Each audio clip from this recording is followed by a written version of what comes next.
بسم اللہ الرحمن الرحیم۔ السلام علیکم۔ آج 5 جون بروز اتوار ہم بات کریں گے 3 اہم کیسز کے حوالے سے۔ جاوید ہاشمی، جس کو باغی کہہ لیں یا داغی کہہ لیں، پہلے باغی کہا جاتا تھا پھر داغی کہا جاتا تھا، ان کی فیملی کے خلاف اداروں کی بڑی کارروائی سامنے آئی ہے اور ان کا رونا دھونا شروع ہو گیا ہے۔ اور وہ ان کی یہ نہیں کہ ان کے خلاف کوئی مقدمہ درج ہوا، بلکہ ان کو ریاست کو یا اداروں کو گالی دینے کی جو معاوضہ ملتا تھا کروڑوں روپے میں، وہ ٹرانزیکشن پر سوال جواب شروع ہو گیا ہے۔ بڑی اہم ڈیٹیلز ہیں جس کی تفصیل میں آپ کے سامنے شیئر کروں گا۔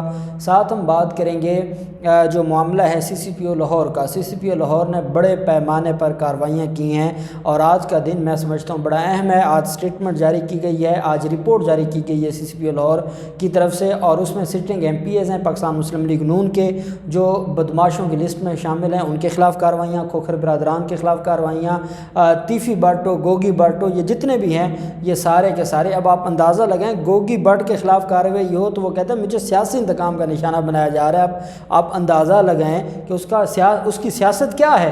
اس کی سیاست یہی لوگ ہیں، اور یہ سمجھتے ہیں کہ ان کی کیونکہ میاں برادران یا شریف خاندان کے ساتھ ان کی کیونکہ یہ ان کے فرنٹ مین ہیں، اس وجہ سے ان کے خلاف کارروائیاں ہو رہی ہیں۔ تو خیر، سی سی پی او لاہور نے جو آج کیا ہے اس کی بڑی اہم ڈیٹیلز ہیں جو میں آپ کے ساتھ شیئر کروں گا، اور ساتھ ہم بات کریں گے جو معاملہ ہے بلاول ہاؤس کے دہشت گردوں کا جو گرفتار ہوئے ہیں، یہ رینجرز کی طرف سے گرفتاری عمل میں لائی گئی ہیں، بڑی اہم ڈیٹیلز ہیں، اس کے اوپر بھی ہم بات کریں گے۔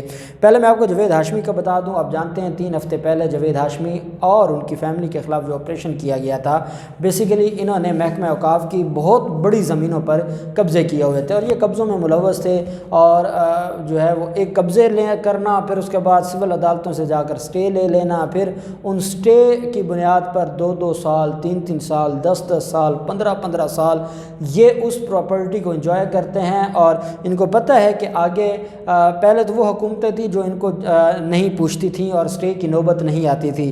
جب حکومت وہ آ گئی جو قبضہ مافیا کے خلاف تھی، تو تب یہ جو قبضہ مافیا تھے انہوں نے عدالتوں کا رخ کرنا شروع کیا۔ لیکن یہ جو حکومت ہے یہ اتنی جو ہے وہ کمیٹڈ ہے قبضہ مافیا کے خلاف کہ وہ سٹے آرڈرز وغیرہ جو بھی ہوتے ہیں، جیسے شہباز شریف کو بیرون ملک بھجوانے کا حکم جاری ہو گیا، لیکن انہوں نے کہا نہیں، جب تک ڈیو پروسیس آف لا نہیں اڈاپٹ کیا جائے گا تو چاہے کسی عدالت کا حکم کیوں نہ آ جائے، حکومت کے پاس اختیار ہے، اور حکومت نے ان کو روک لیا تھا۔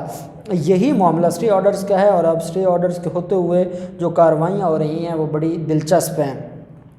آمنہ ہاشمی بیٹی ہے جاوید ہاشمی کی، اور اس کے اکاؤنٹس میں کروڑوں روپے کی ٹرانزیکشن ہو رہی تھی، اور اس میں بیرون ملک کی بھی ٹرانزیکشنز تھیں۔ اب جو بیرون ملک سے پیسے آ رہے ہیں وہ یا تو وہ پیسے ہیں جو جاوید ہاشمی کو ملتے ہیں فوج کو گالیاں دینے کے، ریاست کو گالیاں دینے کے، یا نواز شریف کے بیانیہ کو پروموٹ کرنے کے، کیونکہ یہ ان کے ترجمان بنے ہوئے ہیں۔ تو جو ان کی انٹرنیشنل جو طاقتیں ہیں، پاکستان دشمن طاقتیں، یا ان کی طرف سے آتے ہیں یا بذریعہ نواز شریف آتے ہیں، جو بھی ہے، لیکن پیسے ان کو کافی آ رہے تھے۔ جب آمنہ ہاشمی کو ایف بی آئی نے نوٹس بھیجا کہ آپ کے اکاؤنٹس میں کروڑوں روپے آ رہے ہیں، اور آپ کی جو انکم ٹیکس گوشوارے ہیں اور جو بینک اکاؤنٹ کی ڈیٹیل ہے، جو بینک اکاؤنٹ سٹیٹمنٹ ہے، اس میں کوئی آپس میں جوڑ نہیں ہے۔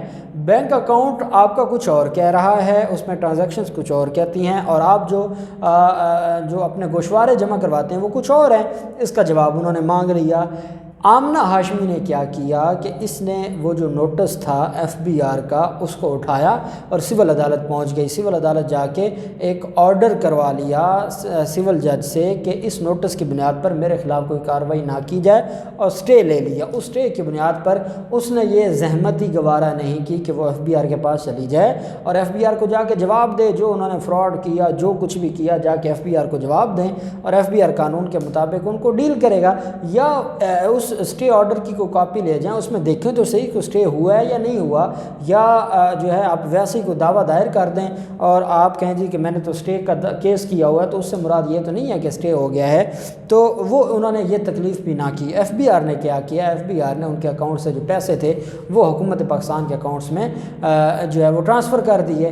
جب وہ ٹرانسفر کیے تو وہ چیخنا شروع ہو گئیں، رونا شروع ہو گئیں، اور انہوں نے کہا کہ 52 لاکھ روپے سے زائد رقم میرے اکاؤنٹ سے ایف بی آر نے نکلوا لی ہے۔ ایف بی آر نے یہ کہا کہ وہ ضبط کی ہے بھگے سرکار۔ اس کی وجہ یہ ہے کہ جب کسی کو ذمہ دار کو بلایا جاتا ہے یا اس کے خلاف کارروائی ہوتی ہے یا اس کو موقع دیا جاتا ہے کہ آپ آئیں اور پیش ہوں اور وہ پیش نہیں ہوتے تو پھر اس کے بعد ہمارے پاس کوئی اور آپشن نہیں رہتی، ہم اس کے خلاف کارروائی کرتے ہیں۔ یہ ان کی طرف سے ان کا یہ کہنا تھا کہ ہم نے اسٹے آرڈر بھی لیا ہوا ہے، ہم نے توہین عدالت کی بھی درخواست دی، اس کے باوجود ایف بی آر نے یہ کیا ہے۔ لیکن چیف کمشنر جو ہے وہ عابد رضا بودلہ، ایف بی آر کے جو چیف کمشنر ہیں، انہوں نے یہ کہا ہے کہ آمنہ ہاشمی کے بینک ٹرانزیکشن کروڑوں روپے میں تھی۔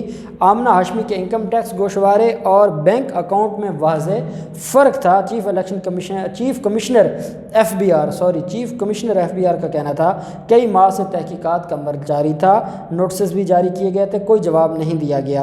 ایف بی آر کا یہ بھی کہنا تھا کہ آمنہ ہاشمی کی جانب سے کوئی جواب نہ آنے پر یہ کارروائی کی گئی ہے اور یہ اب جو الزامات لگائے جا رہے ہیں یہ جھوٹے ہیں اور ان کا کوئی بھی تعلق نہیں ہے ہمارے ساتھ، یا ان کا کوئی تعلق نہیں ہے قانونی کسی بھی پروسیس کے ساتھ۔ اب آمنہ ہاشمی کی جو پیسے ہیں لاکھوں روپے وہ بھگے سرکار ضبط ہو گئے ہیں۔ اب وہ اسٹے آرڈرز کو لے کے وہ شہباز شریف کی طرح جیسے وہ ہائی کورٹ کا آرڈر لہراتے ہوئے گیا تھا ایئرپورٹ پہ اور پھر ایئرپورٹ والوں نے اس کو واپس بھیج دیا تھا، تو یہ بھی اپنا جو وہ آرڈر ہے اس کو لہراتی پھریں تاکہ یہ سمجھیں کہ ان کو کوئی ریلیف مل گیا ہے۔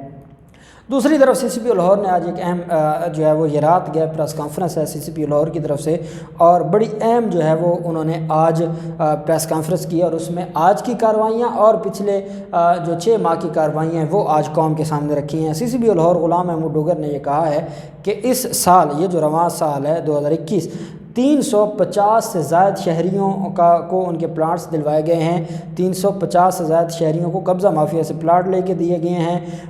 رواں سال کے دوران مجموعی طور پر 4300 کنال زمین واگزار کروائی گئی۔ یہ لاہور شہر کی کمرشل اور ریزیڈنشل زمین ہے، 4300 کنال، اور واگزار کرائی گئی اراضی کی مالیت 30 ارب روپے سے زائد ہے جو واگزار کروائی گئی ہے۔ نجی ہاؤسنگ اسکیم کے 118 متاثرین کو ان کی ہتھیائی گئی رقم لٹائی گئی ہے۔ جو پرائیویٹ سوسائٹیز ہیں وہ پیسے لے لیتے ہیں، آگے پلاٹ نہیں ہوتا، وہ بھی واپس جو ہے وہ 118 متاثرین کی رقم واپس لی گئی ہے۔ قبضہ کے خلاف آپریشن کے دوران 700 لوگوں کو گرفتار کیا گیا ہے۔ مؤثر کریک ڈاؤن سے ایمرجنسی ہیلپ لائن 15 پر قبضہ کی کالز نہ ہونے کے برابر ہیں۔ اب کافی حد تک جو قبضہ کا مسئلہ ہے وہ اس کو ہم نے ریزالو کیا ہے۔ سی سی پی او لاہور غلام محمود ڈوگر نے یہ کہا کہ کریک ڈاؤن سے روزانہ اوسطاً 6 سے 7 کالز موصول ہوتی تھیں۔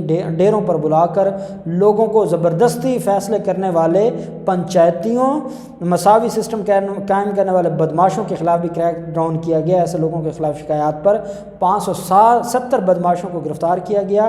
ملزمان سے جو ہے وہ 45 کلاشن کوفیں، 338 رائفلیں اور 119 جدید آٹومیٹک گنز بھی برآمد ہوئیں۔ ساتھ ہی سی سی پی او غلام محمود ڈوگر کا کہنا تھا کہ لاہور کو بدماشوں اور قبضہ مافیوں سے صاف کیا جا رہا ہے اور کلاشن کوف کلچر کو ہم ختم کر رہے ہیں۔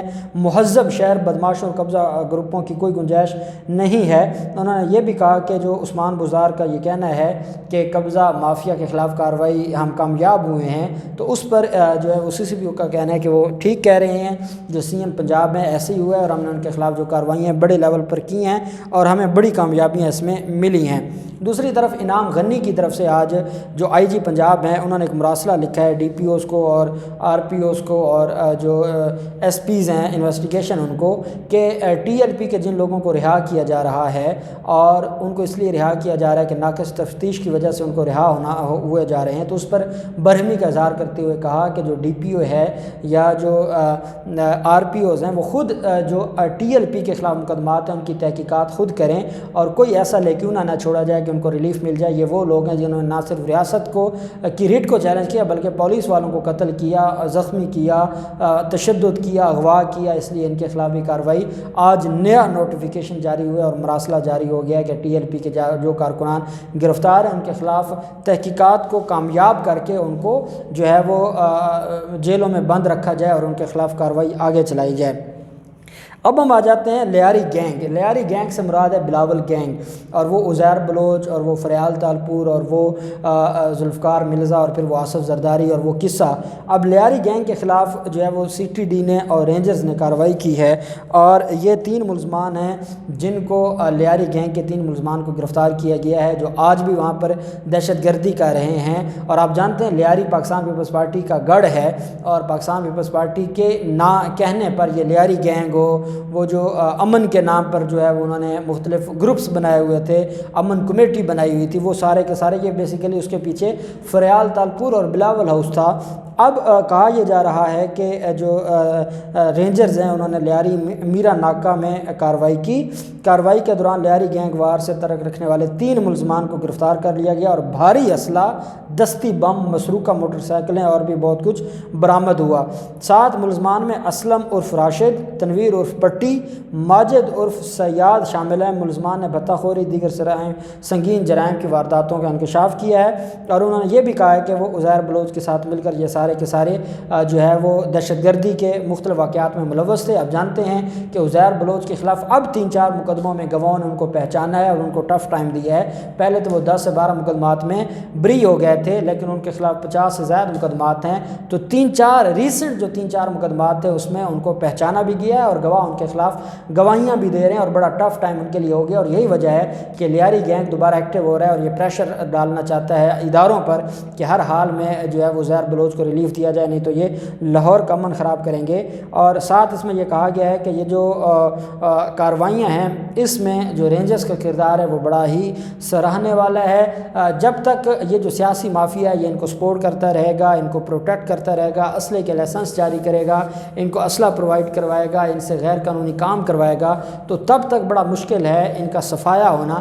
لیکن اداروں کی طرف سے جو کوشش ہے وہ جاری ہے، اور ہم امید کرتے ہیں کہ کراچی کا سکون یہ تباہ نہیں ہونے دیں گے، اور کراچی کو تباہ کرنے والے یہ جو مافیاز ہیں جو بلاول ہاؤس سے چلائے جاتے ہیں ان کا خاتمہ ہوگا۔ اللہ پاک پاکستان کا حامی و ناصر ہو۔ بہت شکریہ۔ اللہ حافظ۔ پاکستان زندہ باد۔